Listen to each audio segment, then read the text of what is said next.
I don't think, is anyone on yet? I don't think anyone's even watching. Huh?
Test, 2, 3.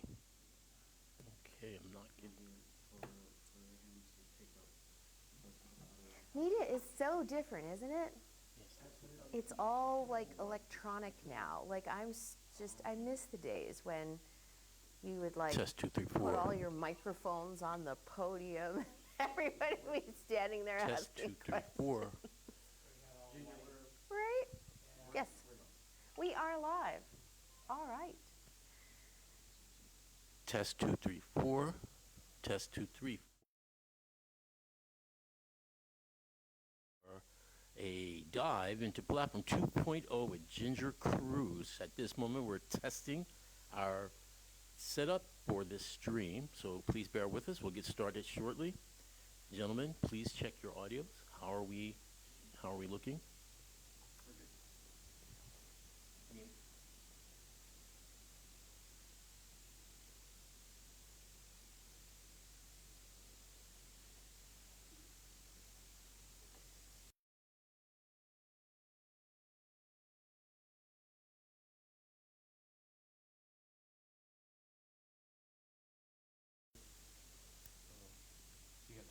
2, 3, 4.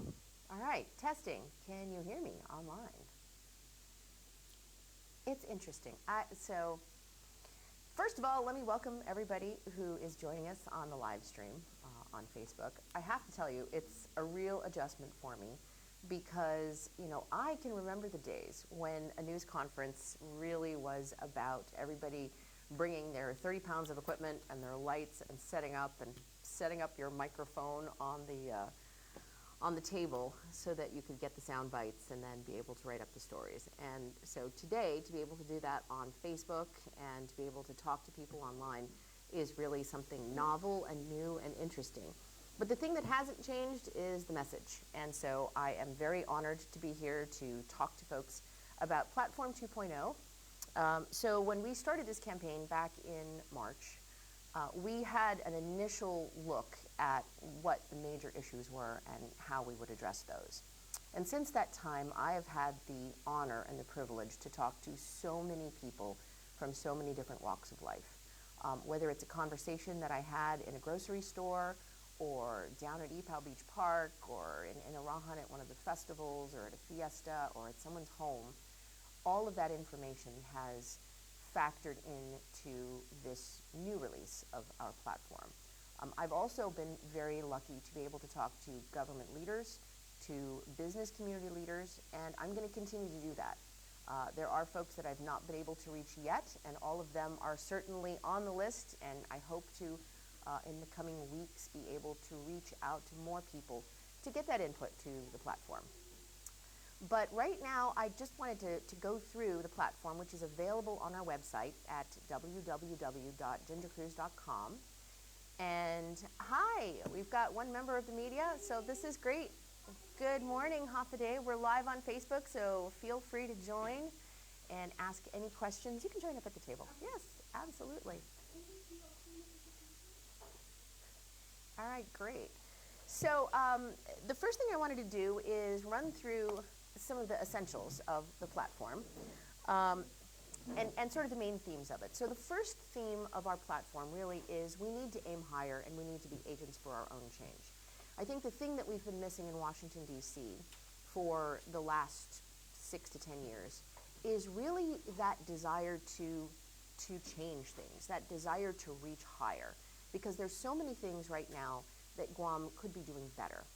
And given the shift in the world in 2019 that happened, where the entire globe and the peace of the world essentially focused on the need to have this balance between the U.S. and this association of China and Russia and North Korea.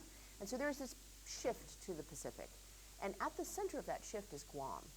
And so our importance as an island has risen. And we've seen that because look at the dramatic increase in the military buildup in Guam. That is the most clear evidence of how much interest and how much attention is being focused on Guam.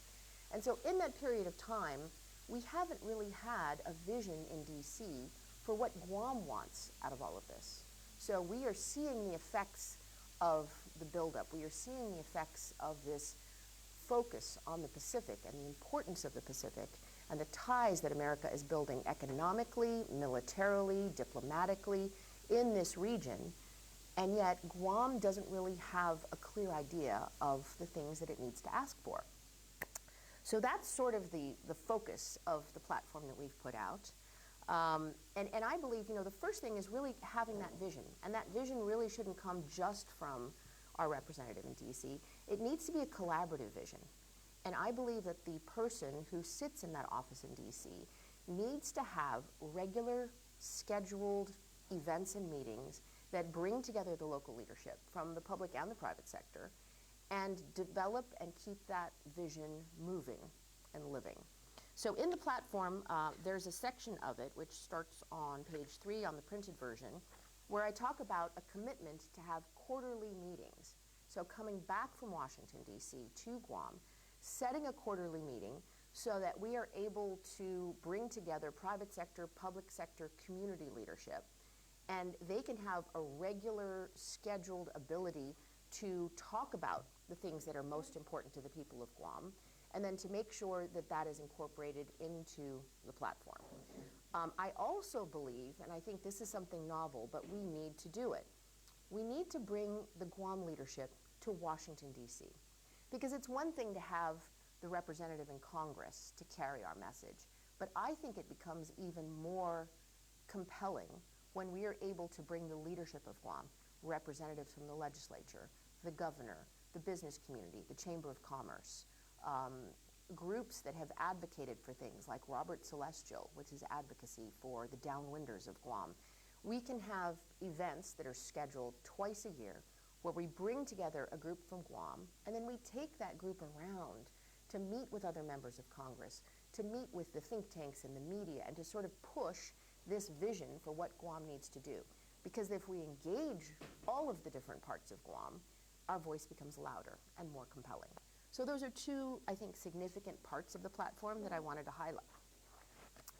So if you go through priorities, if elected, I've got some big priorities. The first one is elevating Guam from the Department of Interior to the White House. So right now, Guam is overseen by the Department of Interior. And it's a well-known fact that the Department of Interior does not have the capability to advocate for Guam's issues across all of the federal agencies. So if we have problems at the Department of Transportation, being able to get support for more cranes at our port, or if we have problems with the Jones Act, or if we have problems with immigration, and we're not getting the compensation for compact impact, those are discussions that need to be had with those different agencies. But if we're sitting in the federal structure under the Department of Interior, we're not heard at those agencies.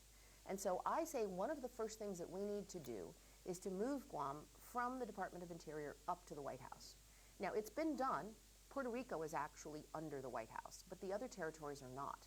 So one of the things that our representative in Washington needs to do, I believe, first order of business, is work with the other territories and to be able to lift that attention for Guam up to the White House.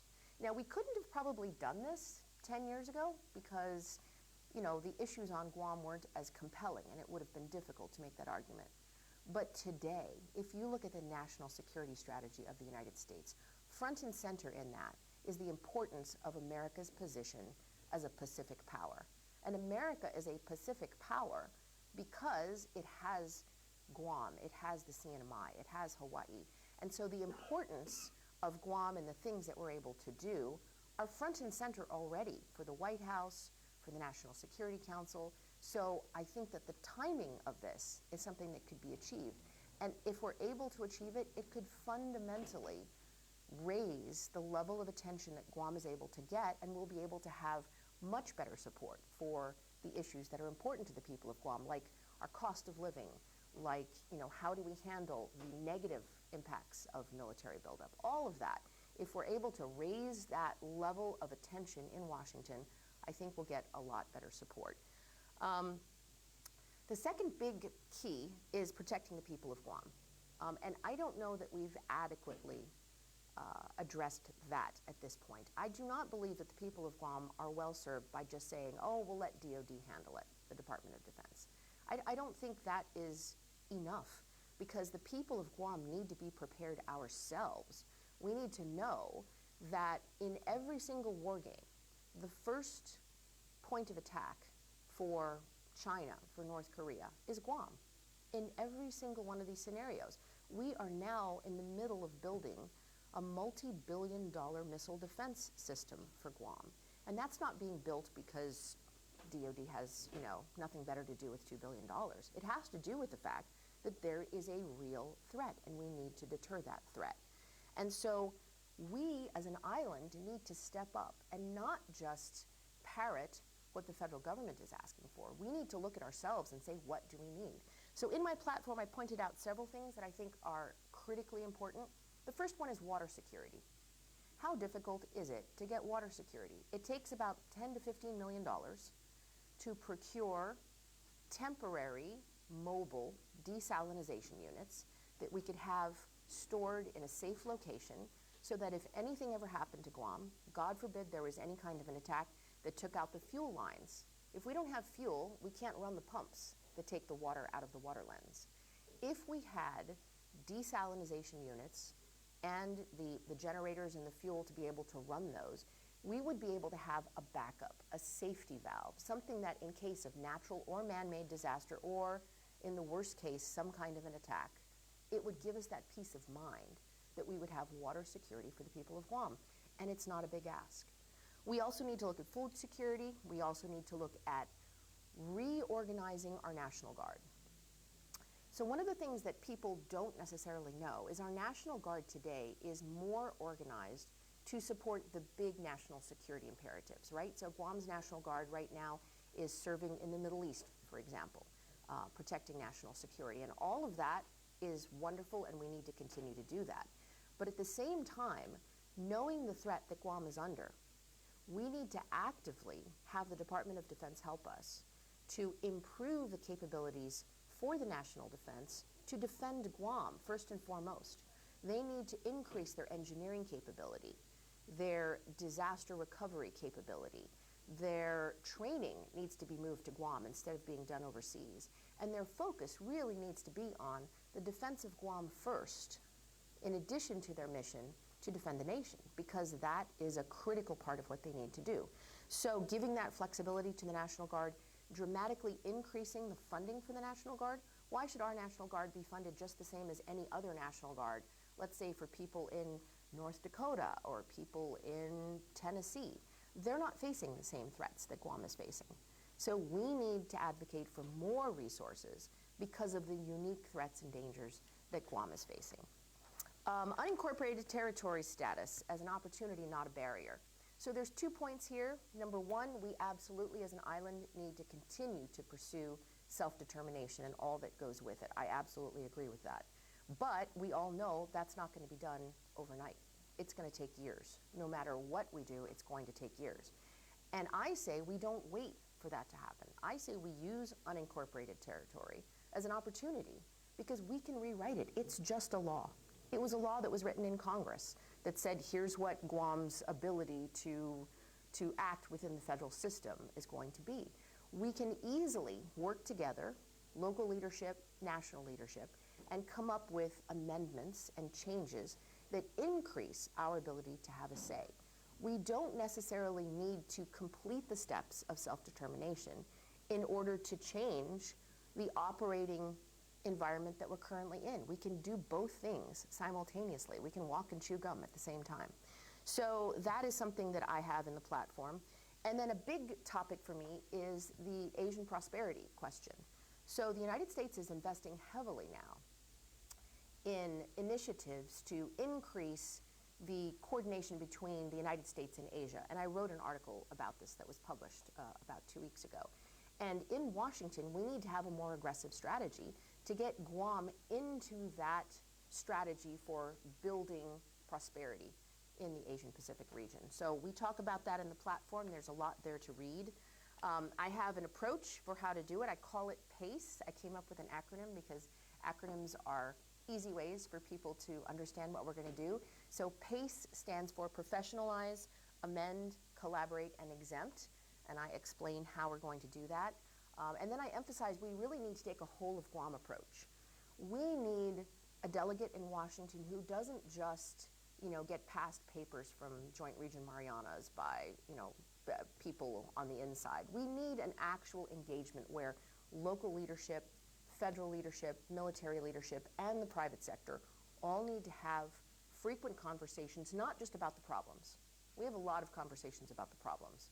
We need to also talk about the solutions and start addressing those solutions and having concrete ideas for the solutions. Beyond that, we talk in our platform about the economy, about lowering costs for the people of Guam.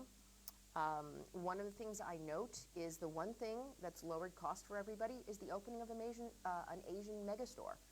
As soon as that Asian megastore, Don Don Donki, opened, prices and competition started to go down. Now, it's not perfect, but you actually saw the impact of competition. And so I firmly believe when you're talking about airfare, when you're talking about the cost of goods, you're talking about the cost of everything on Guam.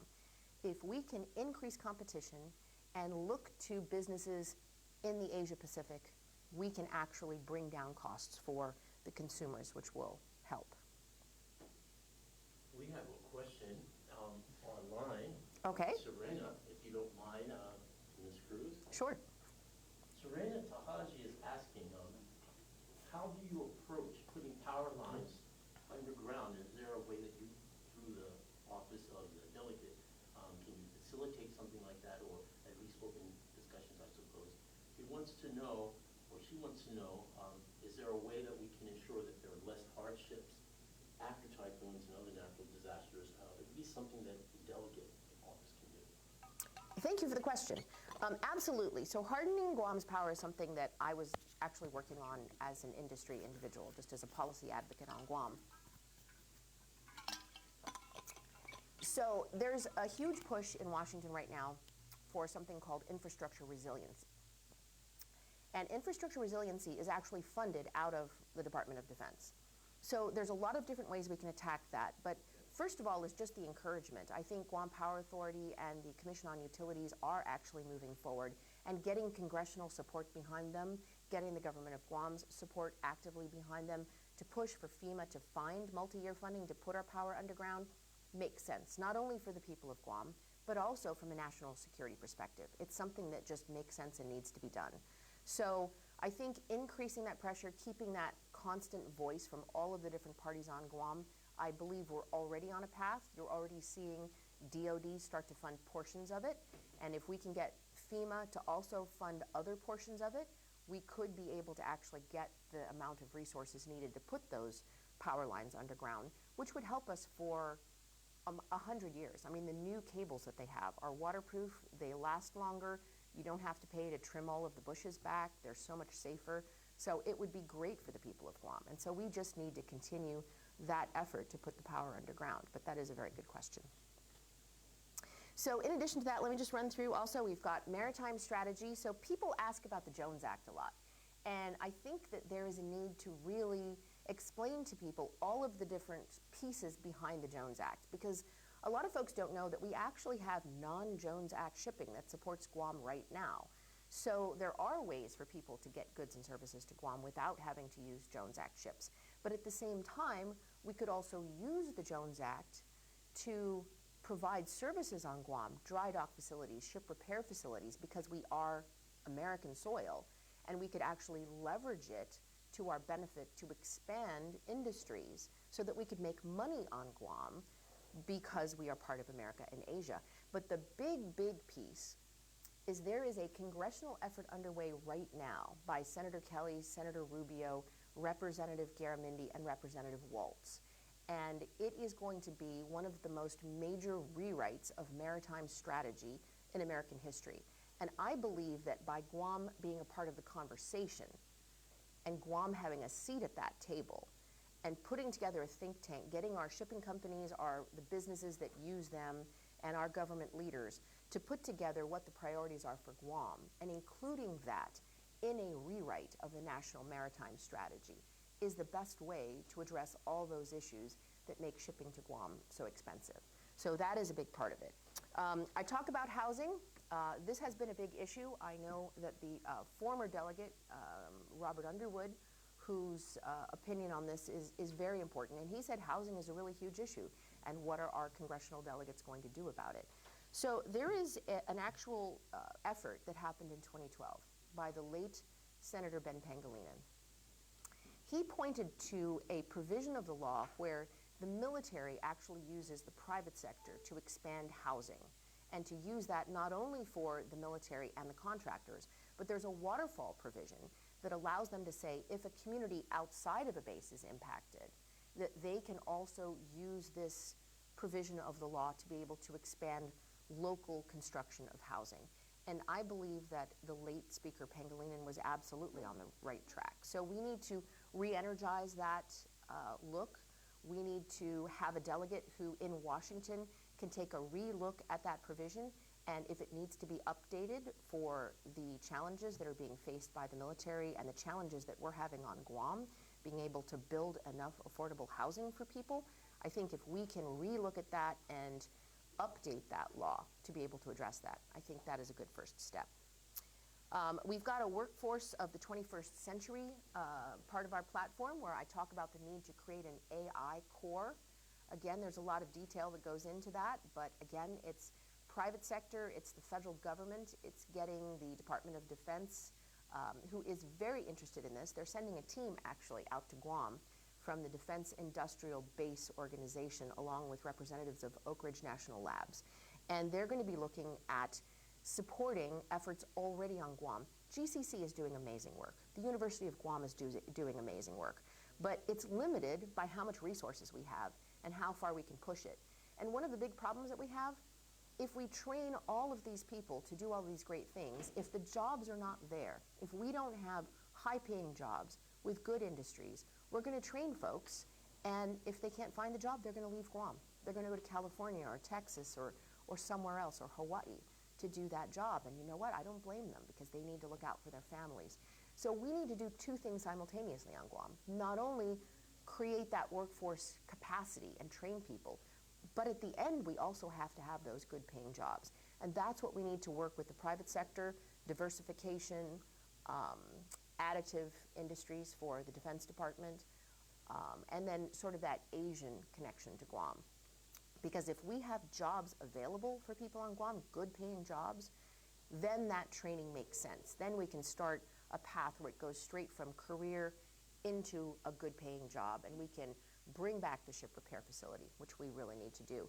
And not just the ship repair facility from the perspective of more welders and people who can actually repair ships, but there's so much technology on ships nowadays.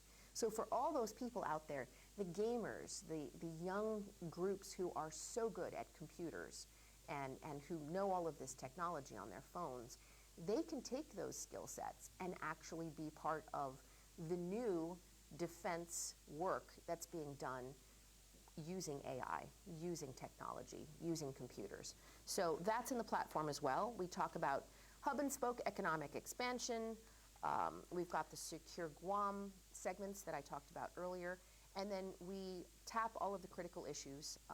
Veterans, I've talked a lot about veterans. It's an issue that is extremely important to me from the time that I was in Iraq, and I was able to serve next to so many of our brave veterans, and I understand how important that is. And to me, it just makes sense. We need to move the Center for Veteran Support from Hawaii to Guam, period. We just need to do it.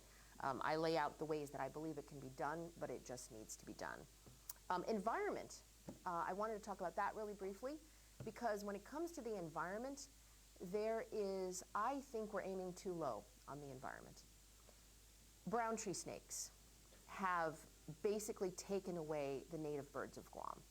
And we can't address it any longer with small grants or small efforts to try and mitigate brown tree snakes or stop it. We need a majorly funded effort to once and for all eradicate the brown tree snake so that we can repopulate the island with birds. I took a trip to Rota. There's kingfishers, there's fruit bats. It's amazing, it's beautiful. Why doesn't Guam have the ability to do that and bring that back? I believe it's just a question of enough resources and enough funding. And if we have that and we pursue that, I believe we can do that. In addition to that, I think PFAS contamination and Superfund sites need to be cleaned up. And I don't think they need to be done in these sort of fractured efforts. I think there needs to be a multi-year, significantly funded environmental cleanup program that is pursued along the lines of the major things that we've done over the course of our history. Just like we pursued war reparations for years and years, and it finally became law after the work of so many people. I mean, it started with WAMPAT and every single representative that we had, and the major success was really under Congresswoman Madeline Bordallo. So just like we did that over the course of years, I believe we need to start an effort to really look at cleaning up the PFAS contamination of the water, cleaning up the Superfund sites on the island, and bringing back the environment that makes Guam special. And that would be something that would take years, but if we don't start it now, we're never going to get there. And then I've got a few more. Healthcare, women's reproductive health. We need to ensure that contraception is available to women. It's funny that I have to actually say that, but you've actually got a Congress in Washington, D.C. that has a significant number of members that want to take that right away from women. And I am going to stand here and tell you I will fight for that, for women's rights and women's rights to have the choice to do their own reproductive health decisions together with their doctors. I am the only congressional candidate that is taking that stance right now, and I will continue to do that and to fight for women's rights. And then there's a few other pieces. I think the last one that I'll talk about is the Grant Center of Excellence. So I think in the media, everybody has seen the report about the $42 million that the Office of the Public Auditor found to be potentially needing to be reimbursed in federal grants because there wasn't sufficient reporting that was done. And so the Grant Center of Excellence idea is something that really is a decades-long issue. As long as I can remember, I mean, even back when I worked in the governor's office in the 1990s, Guam has always struggled with our ability to meet the requirements of federal grants. It's always been a shortfall. We don't have enough training, we don't have enough people that understand the paperwork that needs to be done, and as a result, we always end up in a position every couple of years where we didn't file the correct paperwork and we face a problem having to potentially return millions of dollars. The way to overcome that is really to get federal support to establish a Grant Center of Excellence that does two things. Number one, it helps to improve our grant writing capability so that we pursue more grants, so that we don't leave money on the table. And number two, to help everybody on Guam that has to then administer those grants. And I'm talking about nonprofit organizations. I'm talking about the government of Guam, and I'm talking about for-profit organizations. You could actually set up a Grant Center of Excellence where for-profit organizations could pay a fee to be able to get that help, and nonprofits and the government of Guam could also access that Grant Center of Excellence, and then we could build a body of knowledge so that once you came up with really compelling arguments, we could use those across the board and then tailor it to go after grants from nonprofits, to go after regional grants, to go after federal grants, and really improve our ability to pursue and administer grants for the island, because it's so essential and it's another source of revenue that we desperately need on Guam. So that is a quick run through of a very long platform. We'll continue to take questions online from folks if we have any more questions. And speaking of which, we have one. Since we have somebody from KOAM, I thought I would let our live audience ask a question. Okay, well, just backtracking on housing, of course you mentioned that lowering the cost of living and getting affordable housing for our island community is part of your vision. So, thank you very much.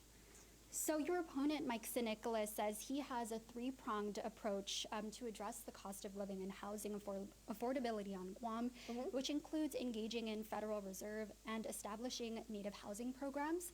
And on the other hand, your opponent, Amanda Shelton, says that she seeks to work to secure additional support with the U.S. government to fortify and expand infrastructure on the island.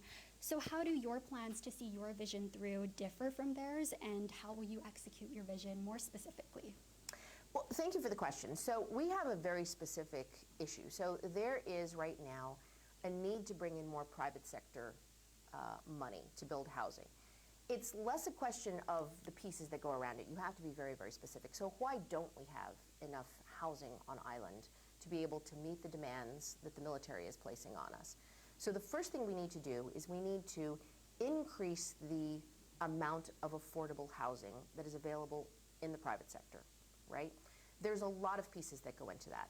The first thing is H2 labor. So right now, H2 labor is able to work behind the fence on mostly military projects, but we don't have the ability to use H2 labor outside the fence to build that housing stock so that it can bring down the cost for everybody on Guam that needs it. So one of the things we need to do is we need to pursue exemptions. We need to broaden the use of H2 labor in order to have the people who can build affordable housing. There are very specific provisions of the law which we can look at, and that is the very specific provision that the late Senator Ben Pangilinan used, which I put in the platform. And using that to be able to, it's a law that's already on the books. So if we're able to, it's called the Military Housing Privatization Initiative. And again, that is where the military and the DoD engagement will encourage the use of private sector money, and we'll be able to build more affordable housing. So we have to increase the stock, but we also need the people of Guam to benefit from that, because we want local people to be able to build their own houses. If somebody has a piece of land and they want to be able to build a house, or if they want to use Chamorro Land Trust land, it has to be affordable. They have to have people that are able to build it, and they have to be able to meet that mortgage. And so in order to do that, increasing the amount of private sector capital that is able to build housing on Guam is a very specific, tailored need that we can address from that level in Congress. And so we've identified the law that we believe needs to be used. There is a provision already in there. It's been looked at. We just need to re-engage that and continue to emphasize using that as the method. Right.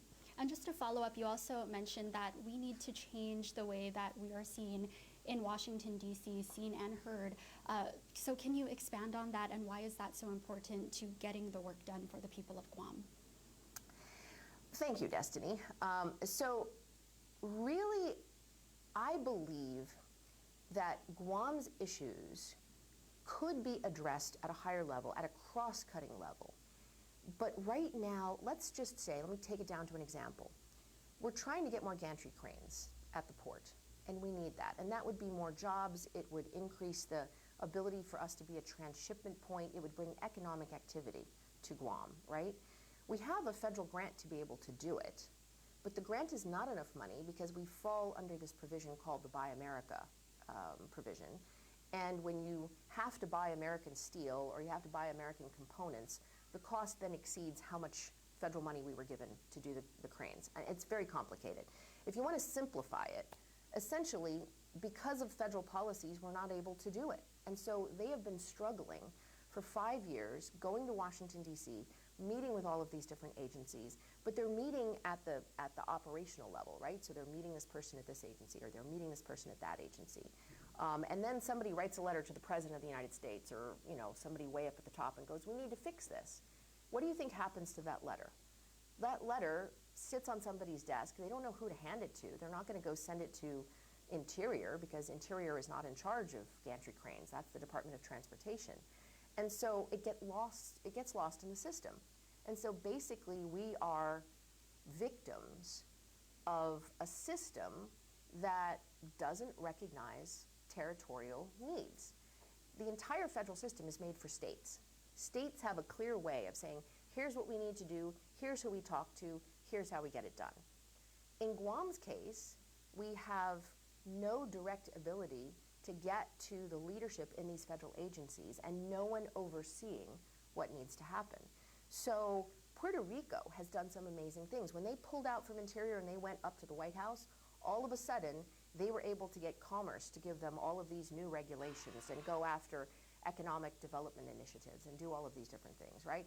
So I'm saying that if we are able to get Guam's oversight, and all it would be is an amendment that would be made in the law to be able to move Guam from under Department of Interior to the Executive Office of the President, then we would have somebody in the Executive Office of the President. They work with all of the federal agencies. And if we were able to say, look, Jones Act is a problem, lack of sufficient housing is a problem, we need to balance out and make the military buildup work for the people of Guam and not cause unintended consequences. Just lay down what our challenges are. Then those challenges would have the White House then saying, okay, this makes sense. This agency needs to handle that. Let's tell the Department of Transportation we need to work out a solution for the ports. Let's tell the Department of Housing and Urban Development to come up with a program for Guam to be able to address the housing situation. If it came from the White House, it would make sense and it would be able to go across all the different agencies. That, I think, is what's missing. And it sounds really nerdy and bureaucratic, but at the end of the day, we haven't had success in Washington. We've been sitting here for decades, and we've had the same issues. And what's happened to any of these issues? Have we fixed the Jones Act? Have we fixed the problem with housing? Have we fixed the fact that we continue to have things that are too expensive on the island because we suffer under regulations that were made for the United States and Washington, D.C., which is 8,000 miles away? Nothing's changed. And every effort that we've taken to try and change it has resulted in no progress. And I am saying the reason is because of the structure where Guam sits as a territory is just not a structure that is able to give us the solutions we need. So I am putting my bets on the table, saying that if we have somebody in Congress who changes our relationship with the United States, we don't have to go all the way to self-determination. All we need to do in Congress is have legislation that moves us up to the White House. And I'm saying if we are able to achieve that, I believe you will see a different treatment by the federal government at all the different agencies that will then start to be able to address all of the issues that we have on Guam. Thank you, Ginger. Thank you. All right. Thank you. Thank you so much. Okay, do we have some questions online? Let's see. We have a couple of questions coming in regarding topics that you touched over, but just real quick, we have from Jerry Lynn a comment basically to your statement regarding affordable housing and the crunch that the military buildup is bringing. She says we need affordable housing and agrees that the average median household for income here barely allows families to afford the rent for something decent, let alone buy a home. And her concern is that locals are being priced out of the island, and she expresses her concerns about that factor, and I suppose is looking forward to seeing what you can do in making things better, working through your office as our next congresswoman to address the housing issue here on Guam. We also have a question, though, that came in earlier about technology, specifically the cutting-edge developments that we've seen recently from the administration about building out underwater cable placements. Victor Lujan is asking, do you have a vision for taking full advantage of the current undersea cable situation that connects Guam to the world and essentially to the global connectivity? And I guess you'd like to hear some more of your ideas and thoughts on that.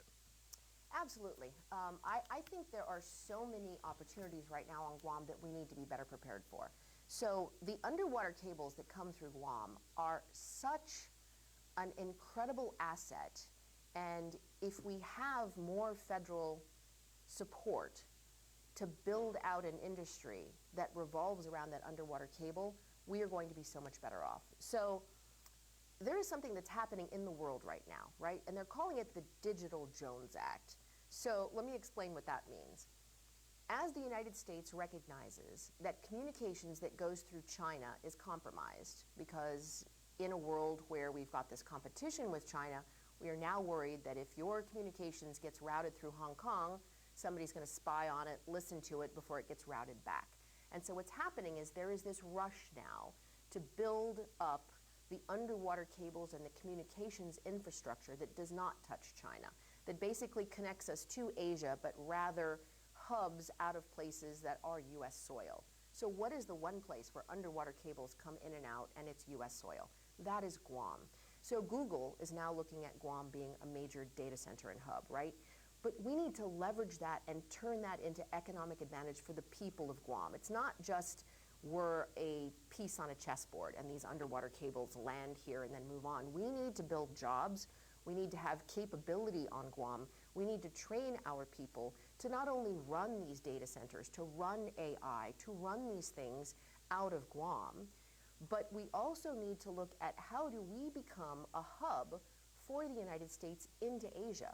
I mean, there's a lot that we can do. As we're rewiring the world and everybody is now starting to de-risk, as they call it, and start to pull away from things that had all been attached to China and going through those areas, Guam can be that hub. And in order to do that, we've got to look long-term. Do we have enough power, not only to manage the increased military buildup that's going to happen, we need enough power to power these AI centers.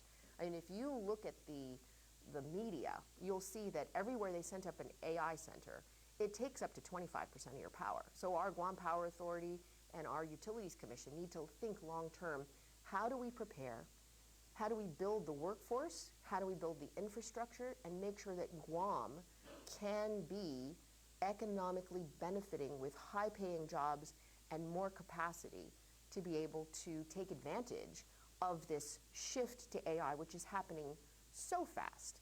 And I think the fact that all these cables land in Guam and that we are America in the Asian Pacific are incredible opportunities. But if we don't get into this right now, we're going to be passed over. And we want to make sure that that doesn't happen. So we need to do that. So great question.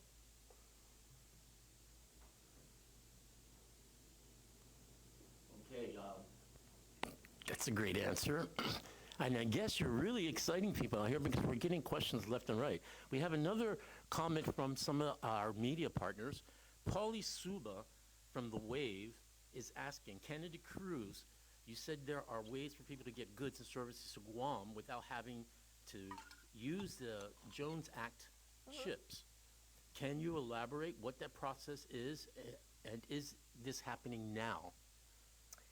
And that's from Paulie Suba. That is a great question, Paulie. So I think a lot of people don't really understand the Jones Act, and I don't blame you because who on Guam really wants to dig into the Jones Act, right? We're just ticked off that everything's expensive. I'm with you, right? But when you understand like where things are, so Guam sits in the middle of the Pacific, and all of the goods and services that come through Hawaii come on a Jones Act ship because the Jones Act requires that between U.S. destinations, it has to be a Jones Act ship, meaning it's U.S. flag, U.S. hold, U.S. crude. So those come this way. But at the same time, Guam is also serviced by 3 other shipping companies, Kiowa and Marianas and APL, which are not Jones Act. They are U.S. flagged, but they are not Jones Act ships. And they take the goods and services from the United States over to Asia, so to like Japan, and then it comes into Guam. So if somebody wanted to ship something from California to Guam, you could either do it Jones Act, or you could choose one of the shipping companies like APL and go non-Jones Act, and it could go through Japan. It would be maybe 4 days longer, but it would be cheaper, and you could get that same piece of, whatever it was that you were shipping to Guam using non-Jones Act, and a lot of people don't understand that. We're not completely beholden to the Jones Act.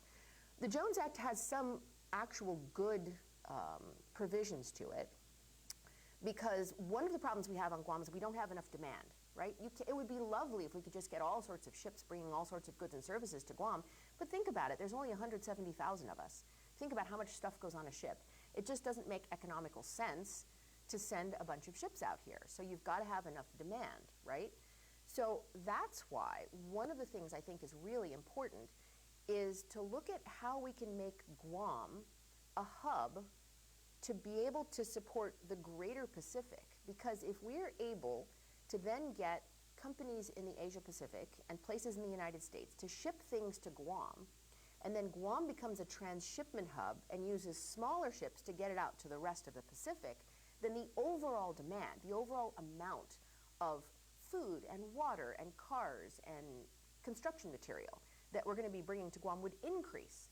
And that means more shipping companies would say, let's ship things to Guam, because you're not only looking at Guam's demand, you're looking at the greater Pacific demand, right? And so when we're talking about this new maritime strategy that the United States is in the middle of rewriting, when we look at the Jones Act specifically, we need to understand that we are not just hostage to the Jones Act. We actually have non-Jones Act shipping that happens right now to Guam, right? So you've got both.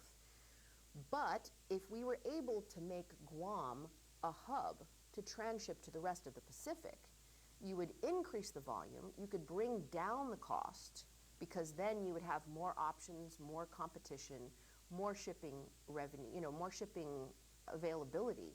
And you would be able to, at the end of the day, get things cheaper when you go to the grocery store or to the store. When you're looking for that beach chair and you're saying, how can a beach chair cost $50 when I could get it on Amazon for like 12, right? And it just, that's one of those things that we have to look at in Guam. How do we bring those costs down? And we have to think about these more complex strategies to make that work. I think great answer. Transshipment seems to be a solution that no one's ever worked on before. Looking forward to seeing your plans develop on that one. We have another question from our media partners. This one, Pacific Island Times, and publisher Marvick Hangarangan. Marvick asks, RICA has expired without extension. And this is the Radiation Compensation Act that Robert Celestial and others have worked so hard to push forward. Right. RICA has expired without extension, which subsequently doused Guam's hopes for its expansion, Marvick says. In the past 15 years or so, repeated attempts by the incumbent and previous delegates to get Guam included in RICA had constantly been defeated. Marvick would like to know, what would or could you do to get Guam included in the program, and what would you do differently? And her readers at Pacific Island Times look forward to your response. Marvick, thank you. That's an excellent question. I was really crushed to hear that once again, a Republican Party in Washington, D.C. has been completely unresponsive to the people of Guam. And that's one of the things that's really important, right? I'm running as a Democrat not only because that is the party that I am in Guam, but also because if you just look at the great history of Washington, D.C., and you see what the different parties' views are of Guam and its people, I will tell you the last 2 years have just been overwhelming in terms of disappointing for support for issues that are important to the territories and important to Guam. The fact that Speaker Mike Johnson refused to take up the RICA issue and to make that happen, despite the fact that there was bipartisan support in the Senate. Republicans and Democrats on the Senate side supported this, supported Guam being included. And yet the Republican leadership, Mike Johnson, who's happy to take pictures with the Guam representative, but clearly isn't happy to support Compact Impact or the RICA Extension Act, refused to bring that out. And I think that is just an absolute travesty. How do you do that to people who contracted cancer because of what they did for our country? And I'll tell you what I would have done differently, right? I was in the media. I know Washington, D.C., and I will tell you there is one way to get politicians to act, and that is to bring public pressure on politicians. It's not just the private work that you do with people, it's the public work that you do. The compelling stories of the victims that we have on Guam, where were they?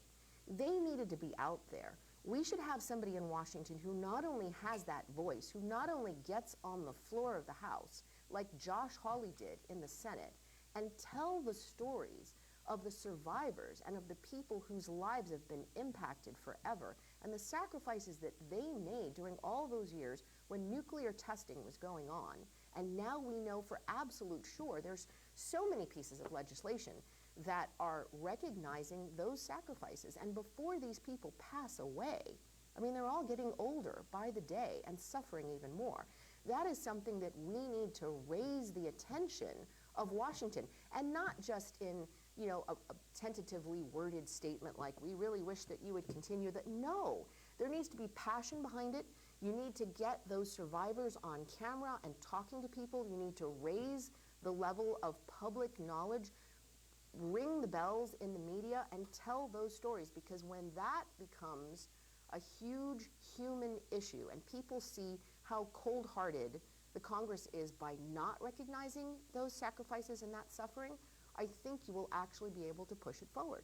So, it's about the passion, it's about the strategy of getting that message heard, because the louder that message and the more compelling that message, the more it will move politicians to act. If you just simply hope that they'll do the right thing and they keep on doing the wrong thing, you're not going to get a different result.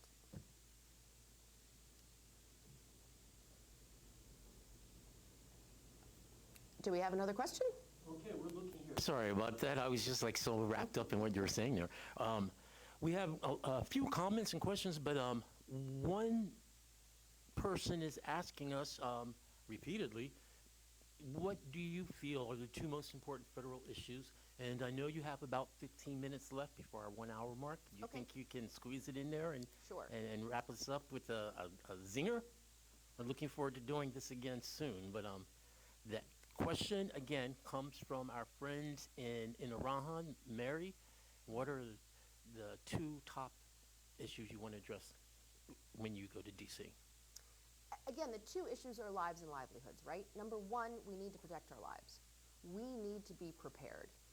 There is a huge push in the world. All of these geopolitical pieces are moving. And I know, here I go again with the big picture, but honestly, I mean, the president of Putin from Russia is going to be in North Korea in a couple of weeks. And what they're going to be talking about the increase in spy satellites over Guam, the increase in ballistic missiles, the increase in hypersonic missiles, and we are sitting here in Guam. Guam is the only U.S. soil that was actually occupied during World War II. We know what it's like. When people say, oh, you know, that's not something that could ever happen, of all the people in the world who know that this could happen, it was the people that were walking to that church back in December of 1941 when enemy forces invaded Guam, right? And we're not saying that that necessarily is going to happen again, but shame on us if we're not prepared.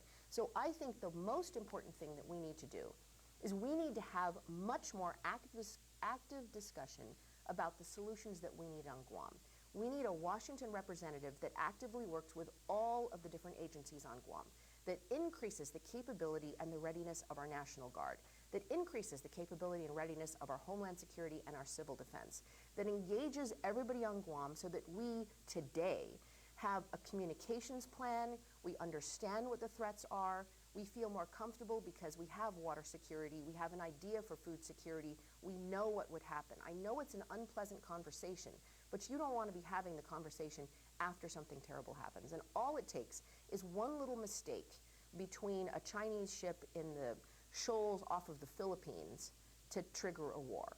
All it takes is somebody in China deciding that they decided they want to go in. I mean, you have to look. Yesterday, there were all of these posts about Samuel Paparo, the new head of the Indo-Pacific Command, talking about how he was going to turn Taiwan into a hellscape in order to buy a month so that the United States could go in and defend Taiwan. The word hellscape, I mean, it is a significant use of a word that we need to pay attention to, because guess what? If there's a hellscape in Taiwan, I can guarantee you that Guam is going to be part of whatever is happening, because we are, like it or not, 30% of our island, the major military base for the United States in the Indo-Pacific, and we need to be prepared. We need to think of our people, we need to be prepared, we need the resources, we need the attention of the federal government, we need to immediately ramp up all of our capabilities so that we feel comfortable that we are secure, because that also creates more deterrence. The more prepared we are, the less likely that something like this will happen. So that, number one, is my issue. The second one is really revising our relationship with the federal government, because all the other stuff won't matter if we don't revise our relationship. If we can revise our relationship and raise the attention of Guam in Washington, then all of those other pieces that we need, fixing the housing, getting more resources, getting a better economy so we have more resources to fix our schools and fix our hospital and get our veterans the support that they need. All of that is secondary to getting more attention from Washington, D.C. So if I had to pick two, those would be my two issues. All right, so I believe it is 10:53. I wanted to thank everybody, especially the live crew that joined us, but also everybody online. I really appreciated all the questions. We will continue to have our platform up on www.gingercruise.com. We have a button on there as well, so if you want to give feedback, if you have questions, we would welcome that. I will answer every single one of them. And feel free, we're going to have a WhatsApp version of the platform. Feel free to pull it down, take a look at it. And keep in mind, too, a platform should be a living document. So I am going to continue to reach out to people of all walks of life. If you see me along the campaign trail and you have ideas, if there's something that you think hasn't been addressed, please raise it with us, and we will continue to keep this as a living document. I'm not sure if we're going to need to do a platform 3.0, but if there's enough input and enough feedback, we certainly will add to it and make sure that we release that. But I really appreciate everybody's engagement, and thank you so much for the time. Looking forward to seeing you all along the campaign trail. Thank you, Miss Cruz, for an interesting and very informative morning. And we would like to thank everybody who tuned in and is watching this video to learn more about candidate Ginger Cruz for Congress. Remember, change takes you to happen. Without you, there is no change. Thanks again, Ms. Cruz, and thank you for everyone, including our media partners, KUM, Pacific Island Times, and all the others from Guam News watching and enjoying this video. Stay tuned for more exciting news from the campaign as we progress. Thank you. Take care. Have a good day. Ciao.